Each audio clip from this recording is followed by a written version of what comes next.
یہ وہ لوگ ہیں جو ماہ رمضان میں بھی روزہ رکھنے کی صلاحیت کے باوجود کھاتے اور پیتے رہے۔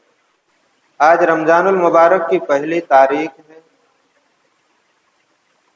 اور اس آیت کریمہ کے اندر بھی اللہ تبارک و تعالی نے ماہ رمضان کے روزوں ہی کے تعلق سے ذکر کیا ہے۔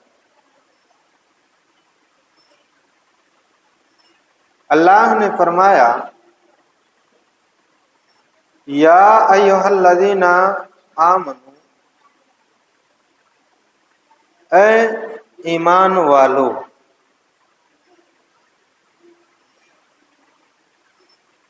کتب علیکم الصیام، رمضان المبارک کے روزے تم پر فرض کر دیے گئے ہیں۔ کیا کہا؟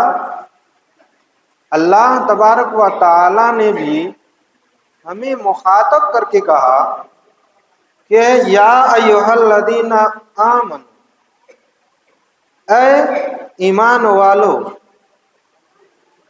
کتب علیکم الصیام، تم مسلمان ہو، تم مومن ہو، اپنے آپ کو یہ کہتے ہو کہ میں مسلمان ہوں، اللہ کو مانتا ہوں، اس کے احکام اور فرامین کے مطابق اپنی زندگی گزارتا ہوں، تو اللہ رب العالمین ہی کے احکام میں سے ایک حکم روزے کا،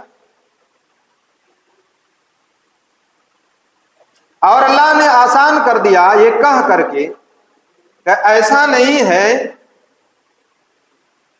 کہ دن بھر کی بھوک اور پیاس کی شدت کو برداشت کرنے کا بوجھ تم ہی کو دیا گیا، نہیں، کما کتب علی الذین من قبلکم، تم سے پہلے کے لوگوں پر بھی روزہ فرض کیا گیا تھا۔ یہ الگ بات ہے کہ پورے مہینہ کا روزہ فرض نہیں تھا، لیکن تم سے پہلے کی قومیں بھی روزہ رکھا کرتی تھی۔ روزے کا فائدہ کیا ہے؟ لعلکم تتقون، تاکہ تم تقوی والے بن جاؤ، اللہ رب العالمین سے ڈرنے والے بن جاؤ، اللہ رب العالمین کا ڈر اور خوف تمہارے دل کے اندر پیوست ہو جائے۔ ہم اگر روزہ رکھ رہے ہیں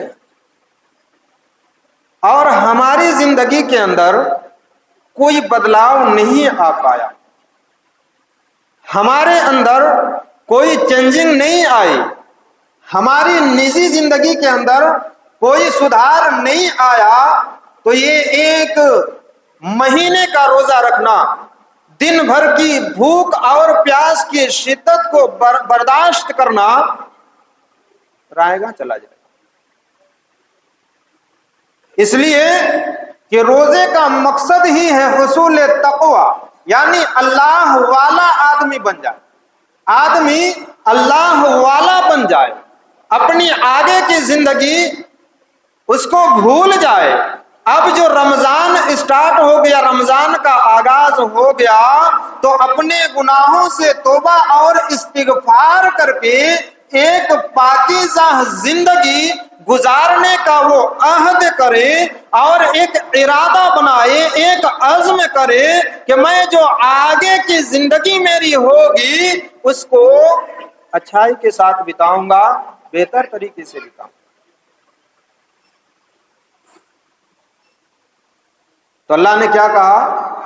اے ایمان والو، تم پر رمضان المبارک کے روزے فرض کر دیے گئے ہیں جیسے تم سے پہلے کے لوگوں پر فرض کر دیا گیا تھا، اور اس کا فائدہ یہ ہے کہ لعلکم تتقون، تم تقوی اور پرہیزگار والے بن جاؤ،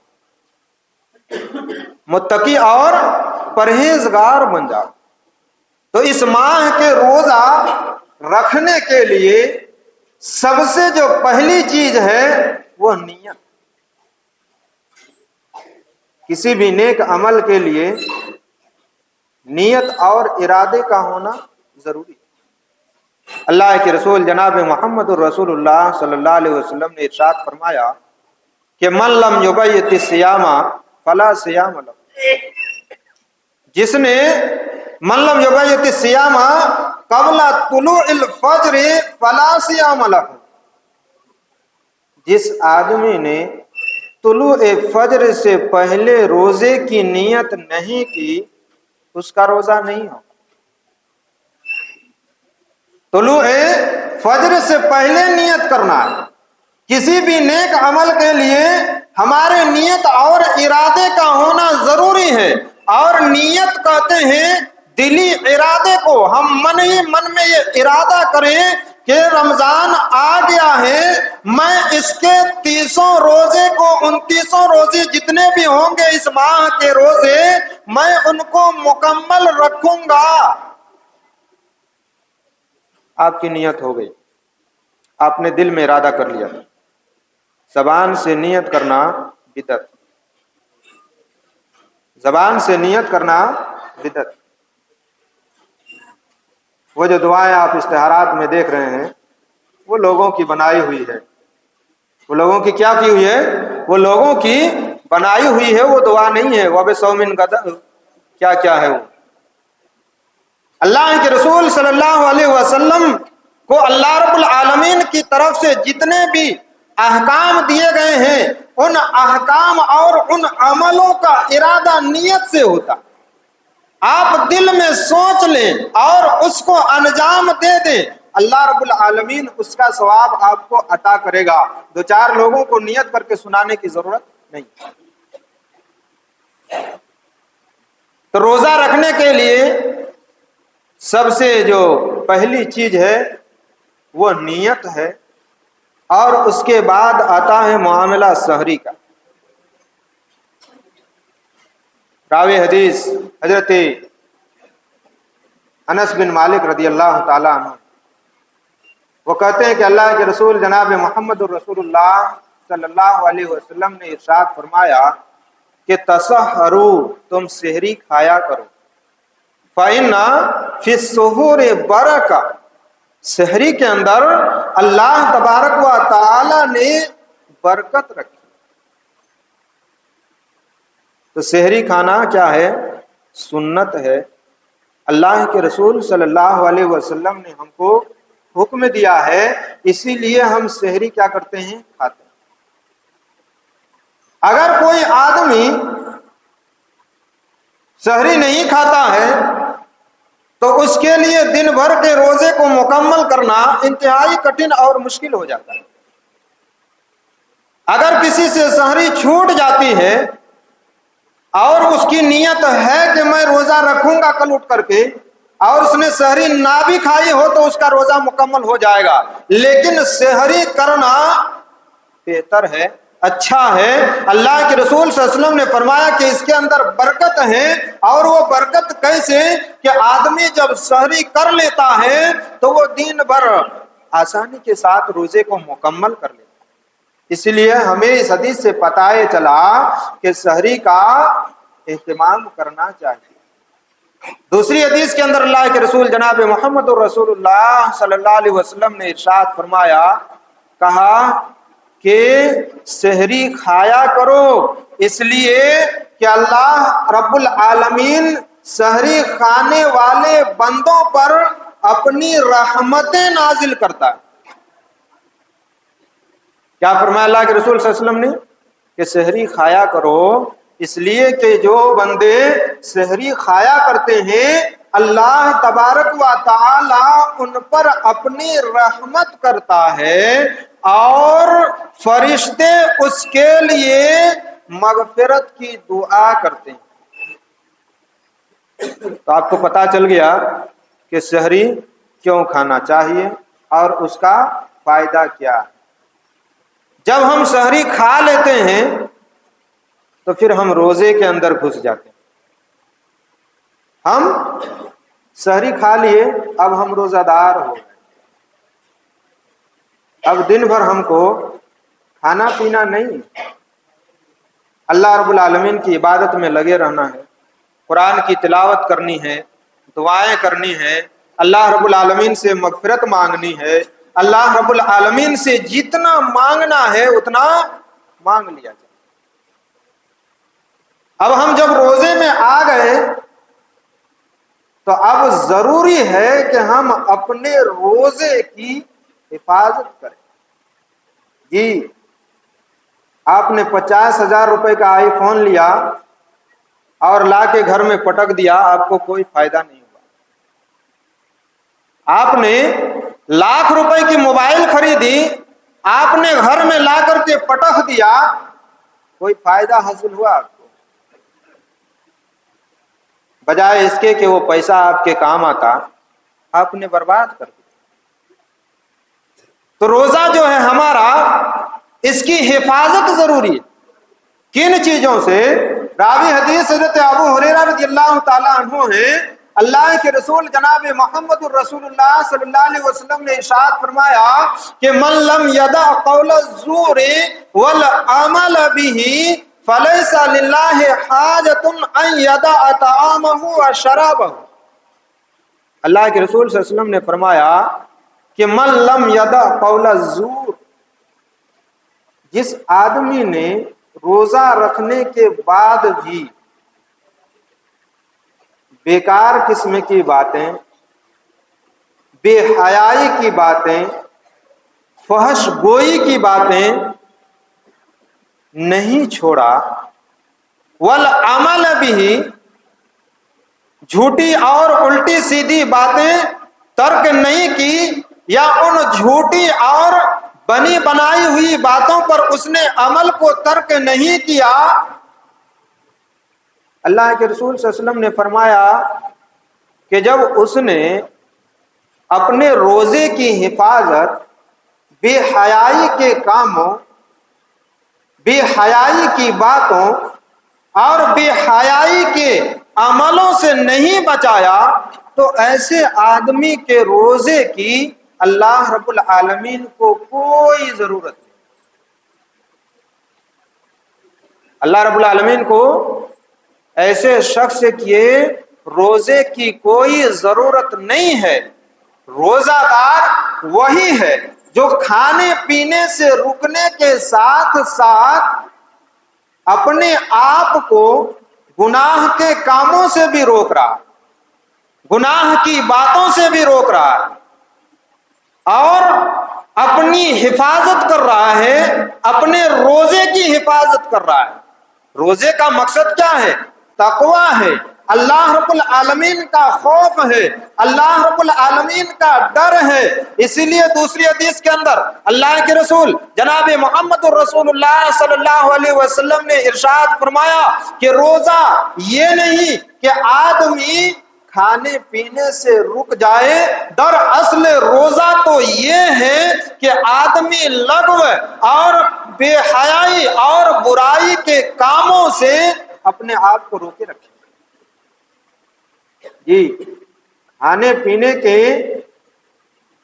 روکنے کے ساتھ ساتھ ہمیں اپنے آپ کو برائی اور بے حیائی کے کاموں سے بھی روکنا پڑے گا، یہاں تک کہ اللہ کے رسول جناب محمد الرسول اللہ صلی اللہ علیہ وسلم نے فرمایا کہ اگر تم حالت روزے سے ہو اور تم کو کوئی گالی دے رہا ہے، فَإِنْ سَابَّكَ أَحَدٌ، اگر کوئی تم کو گالی دے رہا ہے تو اس آدمی سے کہو کہ انی صائم، میں حالت روزے سے۔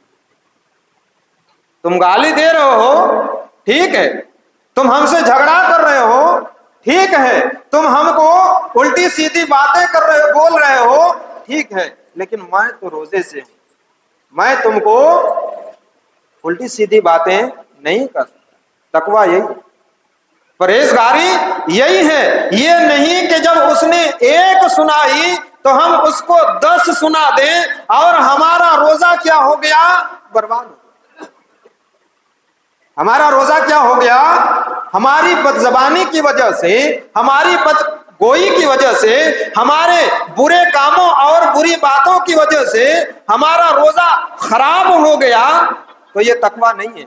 تقویٰ تو یہ ہے کہ آدمی اپنے آپ کو ہر طرح کی برے کاموں سے روک کر کے رکھے، یہی تقویٰ ہے۔ اور یہی مقصد ہے روزہ کا بھی، جو کہ آج ہمیں میسر نہیں ہے۔ ہم سالوں سے روزہ رکھتے آ رہے ہیں، ہم مہینہ دن روزہ رکھتے ہیں، لیکن ہمارے اندر کوئی سدھار، کوئی بدلاؤ، کوئی چینجنگ نہیں۔ کیوں؟ اس لیے کہ ہمارا روزہ اللہ کے بارگاہ میں ناقابل قبول ہے۔ ہمارا ایک مہینے کی بھوک اور پیاس کی شدت کو برداشت کرنا ہر سال رائے گا جا رہا ہے۔ بتائیے، سالوں سے ہم روزہ رکھتے آ رہے ہیں اور ہماری زندگی کی جو دھن ہے وہ اس مہینے کے بیت جانے کے بعد پھر وہی شروع ہو جاتا، آغاز ہو جاتا۔ کتنے تو عید سے پہلے ہی شروع ہو جاتے۔ عقل مندی کی بات یہی ہے کہ جب ہم کھانے پینے کو چھوڑ دے رہے ہیں، اللہ تبارک و تعالیٰ کی دی ہوئی ہر طرح کی نعمتیں ہیں ہمارے پاس، تو تھوڑا سا اپنی زبان کو بھی کنٹرول کریں، اپنی زبان کو بھی لگام دیں۔ اس مہینے میں اللہ رب العالمین کے لیے اپنے آپ کو روکے رکھیں۔ اس رحمت اور برکت والے مہینے میں اللہ رب العالمین سے لو لگائیں، اللہ کے سامنے روئیں، اللہ کے سامنے گڑ گڑائیں، اللہ رب العالمین سے اپنے گناہوں کی معافی مانگیں۔ یہ وہ مہینہ ہے کہ اللہ تبارک و تعالی اس مہینے میں اپنے بندوں کے گناہوں کو سب سے زیادہ معاف کرتا ہے۔ یہ وہ مہینہ ہے کہ اللہ تبارک و تعالی ہماری مانگی ہوئی دعاؤں کو رد نہیں کرتا۔ یہ وہ مہینہ ہے کہ اللہ تبارک و تعالی ہمیں اپنے گناہوں سے پاک اور صاف کر دیتا ہے۔ لیکن شرط یہ ہے کہ ہم اللہ رب العالمین سے توبہ کریں، تب تو اللہ رب العالمین سے استغفار کریں، تب تو۔ ہماری سب سے بڑی جو کمی یہ ہے، ہماری جو سب سے بڑی کمی ہے وہ یہ ہے کہ ہم نے کبھی بھی اپنے آپ کو گناہگار سمجھا ہی نہیں۔ ہماری سب سے بڑی کمی جو یہ ہے کہ ہم نے اپنے آپ کو کبھی گناہگار سمجھا ہی نہیں۔ ہم میں سے ہر شخص سوچتا ہے کہ مجھ سے اچھا کوئی ہے ہی نہیں ہے، مجھ سے بہتر کوئی ہے ہی نہیں ہے، ہماری کیا برائی ہے۔ ہم فلمیں دیکھ رہے ہیں روزہ رکھ کر کے، کیا برائی؟ ہم گانے سن رہے ہیں روزہ رکھ کر کے، کیا برائی ہے؟ ہم بدکاریاں کر رہے ہیں روزہ رکھ کر کے، کیا برائی ہے؟ میرے بھائی، یہ سب برائی نہیں ہے تو پھر برائی کیا؟ یہ سب برائی نہیں ہے تو پھر برائی کیا ہے؟ برائی تو یہی ہے نا کہ اپنے آپ کو گناہوں کے اندر ملوث رکھا جائے، اپنے آپ کو بے حیائی کے کاموں میں ملوث کیا جائے، گناہ اور معصیت کے کاموں میں اپنے آپ کو لگایا اور لٹکایا رہا جائے، یہی تو برائی ہے۔ اللہ رب العالمین نے امتحان کے طور پر اس مہینے کو ہمارے لیے سامنے لا کر کے رکھ دیا، اور یہ دیکھنا چاہتا ہے کہ اللہ رب العالمین کے بھولے اور بھٹکے بندے اللہ رب العالمین کے اس مبارک مہینے میں اپنے رب کی طرف آتے ہیں یا نہیں، اپنے رب سے لو لگاتے ہیں یا نہیں، اپنی کی ہوئی گناہوں سے اپنے رب کے سامنے معافی مانگتے ہیں یا نہیں۔ یہ اللہ رب العالمین دیکھنا چاہتا ہے۔ یہ اللہ رب العالمین کی بہت بڑی مصلحت ہے۔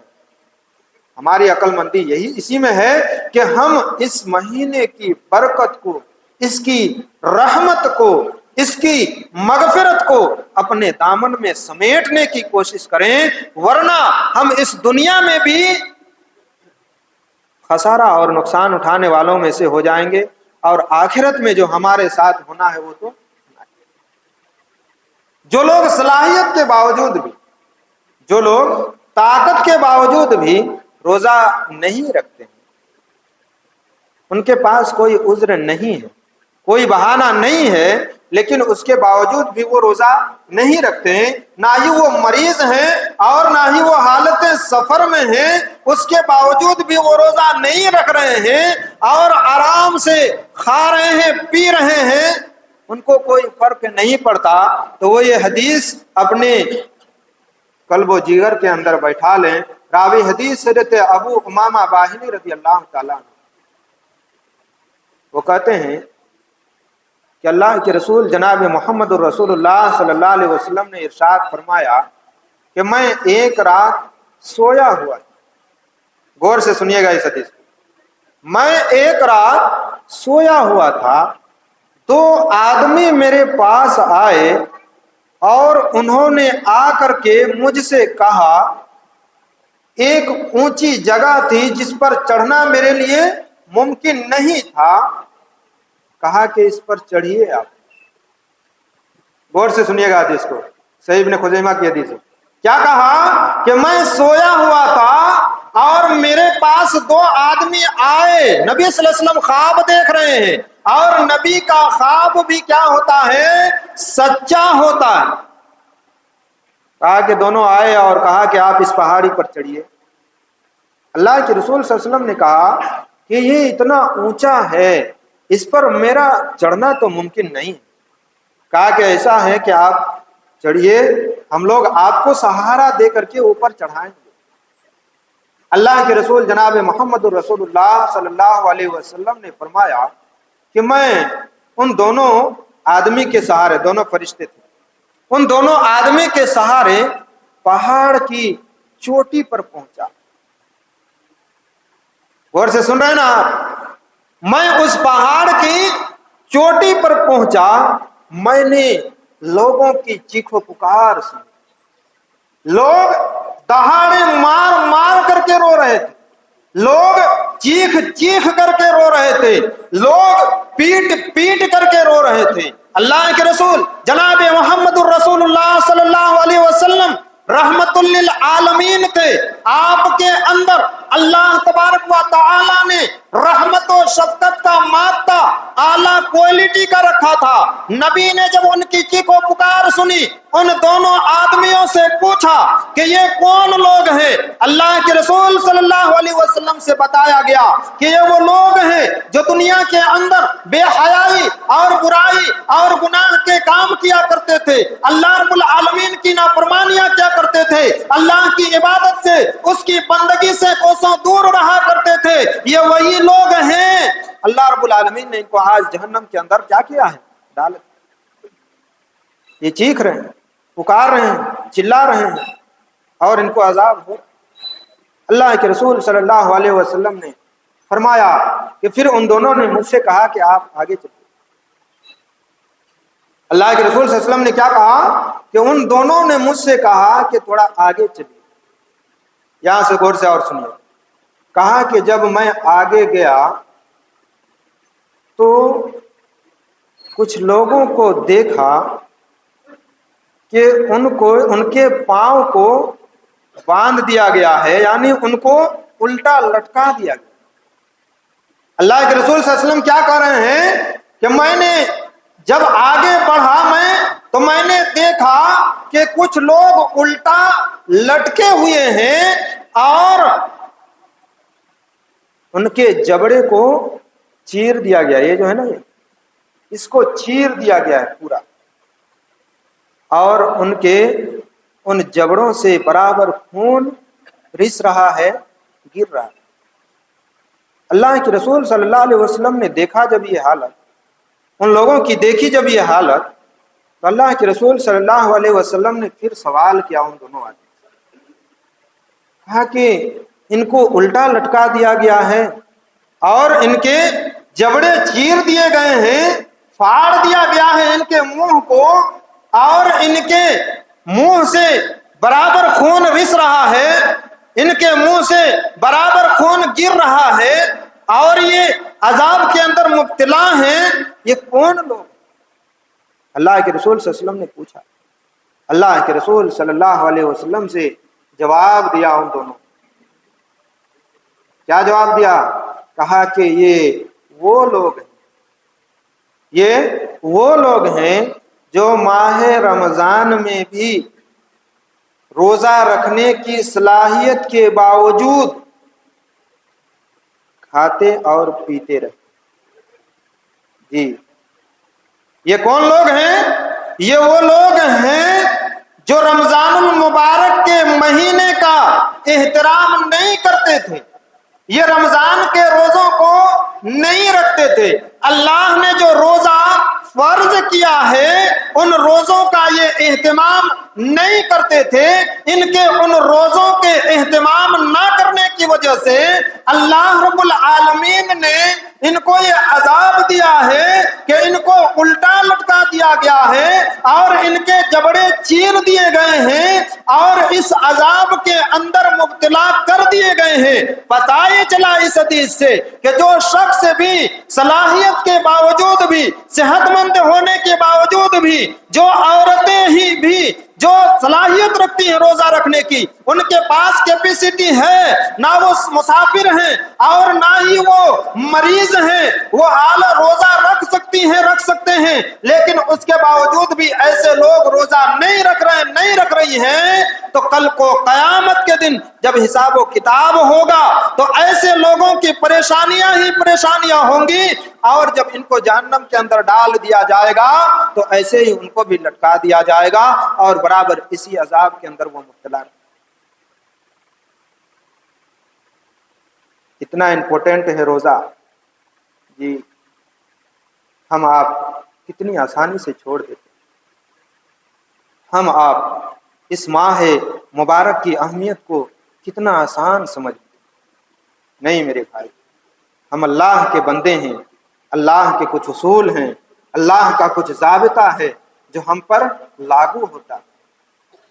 ہماری بہتری اسی میں ہے، ہماری سعادت مندی اسی میں ہے کہ ہم اللہ رب العالمین کو ماننے کے ساتھ ساتھ اس کے احکام پر، اس کے فرامین پر عمل کرنے کی کوشش کریں. اللہ رب العالمین سے میں دعا کروں گا کہ اللہ تعالی تو ہمیں اس ماہ مبارک کا پورا احترام کرنے اور اس کی رحمت کو، اس کی برکت کو، اس کی مغفرت کو اپنے دامن میں سمیٹنے کی توفیق عطا فرما.